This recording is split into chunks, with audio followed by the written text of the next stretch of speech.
What is up, YouTube? Jamie the Kid 00 here, coming at you guys with a brand new deck profile. God, that feels like a classic, but I still feel like I should retire it. It's going to be a deck profile of Lightsworn. I always hesitate about calling it this because, let's be honest, it plays like 9 Lightsworns now. It was 8 before, but it's good to be back in the saddle with this old deck. So this is a list for the new format. This is based on the original core. Kind of the one I've been playing since really February, that's evolved over time. However, this is with my changes that I feel are correct for the new format. There's definitely some more alterations I can make, and this is also the same list that I played for the Rugby Regionals that was featured in the recent vlog that I posted. But we're going to dive into the list. I'm not going to talk through it too much, so I've separated this up because grabbing a stack of 60 cards is always really difficult. So we're going to open up with the monsters, and I feel like this deck really worked for me. It felt actually more consistent than it's felt in a very long time. However, I didn't see grass that often, so I mean this would be testament to the fact that I enjoyed the deck without really seeing grass. So for the Lightsworn component, to give the deck its namesake, we played 3 copies of Raiden, the Hand of the Lightsworn, and then 3 copies of Wulf, Lightsworn Beast. This is still all you need. Raiden, you normal summon it if you don't really have a play, and hope the mills get you there. It's also a really good extender. It's a really fantastic tuner. He's just an absolute staple to have in the deck. And the Wulf is just super strong as well. You're either going to draw it and you're going to lose the game, or you're going to mill this and it's going to give you enormous amounts of advantage, especially if you're milling it off of Minerva. But you're usually going to see this off of grass, recharge or charge. So these absolutely staples. I don't even know why I spent so long on them, but I feel like because it's been a while, some of you might be new viewers, I guess. And I figured it might be wise to kind of go back through them. But that's the actual Lightsworn monsters that feature in the deck. I searched Wulf with Charge of the Light Brigade twice yesterday because I milled the last Raiden twice, which was great fun. So for the zombie component, because we still play the zombie engine, we're playing the 2 Uni-Zombies. Still, in my opinion, need to play the 2 because 3 is just... Sorry, 3 is way too many. 1 is too few because if you banish it off of pot, your entire zombie engine is pretty much redundant. 3 Mezuki, you've just got to play those for the combo plays. 1 Gozuki, again, it's like a semi-brick. It's really good in the grind game, but it really helps you extend your plays, especially if you open like Solitaire Mezuki. Without this, that is a pretty bricky hand. I mean, it's not horrible, but the play can be so much stronger if you play the Gozuki. So hence we play the Gozuki. Then, as said, I played the 3 copies of Solitaire and then the 1 copy of the Spiritmaster to round out the zombie content. The Spiritmaster, fantastic. Banished this off of left arm twice yesterday. Get yourself good destructions. Also banishing this off of Trickstar Reincarnation was quite fun. He's just absolutely insane. He makes Snow an already strong card, already like way stronger than it should be. So that's the zombie component. So for the plant monsters, we play 3 copies of Lonefire Blossom. You need to be able to get to your Scorpio as quickly as possible. Speaking of which, we play the 3 copies of the Predaplant Orphys Scorpio, and then the 1 copy of the Darlingtonia Cobra. So Cobra is still really bad. If you draw this, you're still probably going to lose unless the rest of your hand is really playable. I bricked this once. And it straight up lost me the game because I opened Scorpio, Lonefire, Cobra, and then like Raiden, Mezuki or something, and it was just appalling. So that happened once. This is the 1 card you can't put back, but there are certain lines of play where you can put your Garnet back, so that makes the deck a little bit more refreshing. But the combos this thing leads you into are bananas. If you don't get stopped, it's absolutely obscene. So they're pretty great. For the Performage engine, which has now really expanded from 1 card to 4, we're now playing 2 Performage Hat Trickers, 1 Performage Trick Clown, and 1 Performage Damage Juggler. So Damage Juggler being back at 1 from the ban list is fantastic. It lets you play Hat Tricker, which is a fantastic extender. It's a really cool card to send off of Brilliant Fusion if you know you're going to make Curious using Hat Tricker. And I've forgotten the name of it now. Hat Tricker and Seraphinite and possibly Mrs. Radiant. It's also just a really cool card to mill to add these. It also lets you play these in the main deck, which are a very interesting turn 1 extender as well. Overall, I'm really happy with playing this engine. I feel like 2 is the right number. 3 would clog, 1 was too few because if you mill it, it makes this redundant as well. It makes it into a bad mill when it should be a really strong mill. So I feel like that's a good ratio for that engine. For Fairy Tales, of course, we're playing the 3 Fairy Tale Snow. I can't believe this card remained untouched on the list, but sure thing, I'll just continue to unfairly Book of Moon all of my opponent's stuff for ages to come. We played 3 copies of Ash Blossom and Joyous Spring. I don't actually own any Gammas, and I'm not going to lie, I'm not the world's biggest fan of it, probably more because I'm not that great at using it, rather than it actually being bad. But maybe we'll find space for Gammas in future, but really these were enough for me. I felt like the deck was fairly strong at breaking boards, so I felt that was all I really needed. Hand trap wise, and then for our one-offs that kind of have no other home as an archetype, I played 1 Giant Rex for the Gold Sarc plays and for Snow. 1 Heroic Challenger, 1000 Blades for the combo. 1 Goblindbergh as a Rota target, and a Soul Day target, which we'll get to in a minute. And an Extender turn 1, so I felt like this was really, really good, and it was really strong. 1 Gem Knight Garnet, because we unfortunately have to play it. And then 1 BLS Envoy of the beginning. So we play the 1 BLS because of the new Noble Knight card, Isolde, which we'll get to when we hit the extra deck. But he was really clutch. The fact that you can add this when you're doing what would be your Mrs. Radiant Seraphonite combo. This is really, really savage. So absolutely love this card. So that brings us to the end of the main deck. The main deck monsters. I think it was somewhere in the region of 45 and then like 25 spells or something to that nature. I'd need to really look up the list. To talk about spells, we'll open with the one-offs. So we play one That Grass Looks Greener. I really didn't resolve it as often as I wanted to, and actually the first time I resolved this was in game 2, round 6. So my last round, I didn't use it at all throughout the event. It got ashed one time before, otherwise I just didn't see it, and I found myself in situations where I was honestly going to be better off left arming for Soul Charge rather than kind of left arming for this. Because either like people were either playing around this or I was playing against a 60 card deck, so this was just I didn't feel this was necessary, or I might have been adding it later on in the game, or I felt just the Soul Charge ended up being a lot better. Monster Reborn, I did have a nicer copy of it for the event that I borrowed. This is just a janky one that my TO has gave me to be able to test it at my local events, but I've got a nicer one on order, but this one is just a placeholder for the moment.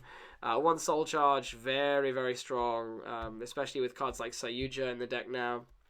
Making those larger link monsters really is really important, and Soul Charge was just huge for things like that.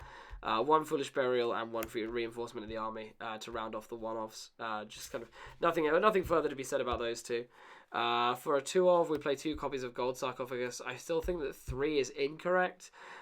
You have got 2 targets for this, admittedly, but I feel like it's going to clog fairly often. The Spiritmaster is less relevant than the Giant Rex, so I like to treat this more as like a Cyber Dragon than anything else, or like an emergency teleport for the Giant Rex to just give you an extender. So I feel like 3 is just far too much. For the 3-ofs, which we play quite a few of because we want to keep the spells as consistent as possible, and this deck plays a lot of powerful spells. Play 3 Charge of the Light Brigade, and then 3 Solar Recharge. So another cool interaction with Isolde, which I'm just honestly going to have to leave out, is that Isolde lets you search your deck for a... man, that glare is horrible. Lets you search your deck for a warrior monster, but you can't normal summon set or use the effect of that warrior monster, but you can interact it with other cards. So you can Solar Recharge it away. So say you've opened Orphys, Scorpio, and a dead Solar Recharge, you can still add the Raiden to hand off of this when you make when you would have made Mrs. Radiant and recharge that away. So it gives you even more advantage and makes the play even stronger.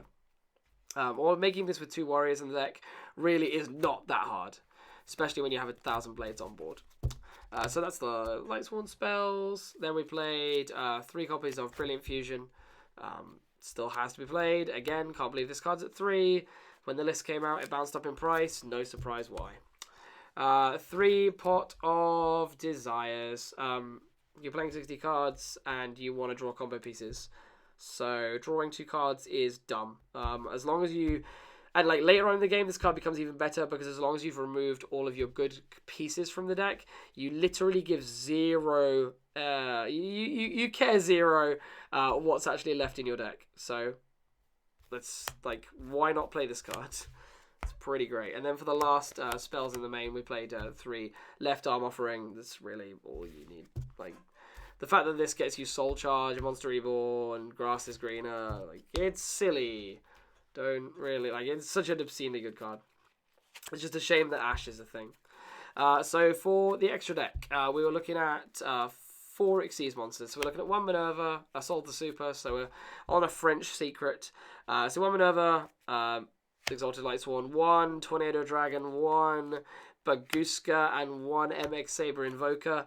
I feel like this was all I needed. I occasionally wanted Performage Trapeze Magician, because I felt I would have been strong, especially in my trick style matchups, which there was actually a surprising amount of at Rugby Regionals. I didn't expect to see it as being that relevant in the meta, but Trickstar saw a fair amount of representation. But otherwise, I felt like this was all I needed in the way of Xyz monsters. That was strong enough. For Link monsters, I was being a bit experimental with this, so there's definitely some stabilization to do. I did miss Decode Talker on the odd occasion, but I don't really feel like there was a situation in which Decode Talker would have won me the game. So I guess these these links are actually fine. Like you could get away with playing these. So 1 Miss is Radiant for the combo, and for mid-game plays, this actually comes up a fair amount, especially now we're playing Hat Tricker. So he's a cool mid-game card, or the link play.